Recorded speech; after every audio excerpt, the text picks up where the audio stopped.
Hello guys. तो कैसे हो आप सब? उम्मीद करता हूँ बहुत अच्छे होंगे गाइस। तो आज मैं आया हूँ अपने खेत की तरफ। ये हमारा खेत है पूरा, यहाँ से वहाँ तक न्यू बिजनेस। तो गाइस किसान किसान हूँ हम लोग। तो यहाँ पे अपनी मशीन रखी हुई है और उधर बगल में भाई है।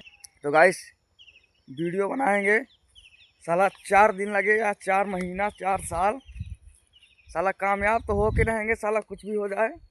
तो गाइस ये सब अपना अपना खेत है। मान लो कि पानी सब दिया गया है और ये नदी है अपना, नदी में पानी नहीं बचा हुआ है गाइस।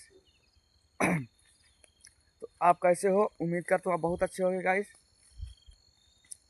ऐसे ही मेरे ब्लॉग में बने रहना गाइस, और आप लोग को और दिखाऊंगा गेहूँ हम लोग। हाँ तो गाइस आप देख सकते हो गाइस कितना बढ़िया लुक है अपने गेहूँ का। पूरा यहाँ से वहाँ तक कभी खेती है, चौचा के यहाँ से वहाँ तक खेती बराबर है गाइस। तो आप देख सकते हो कितना मस्त लग रहा है और मस्त नज़ारा है गाइस।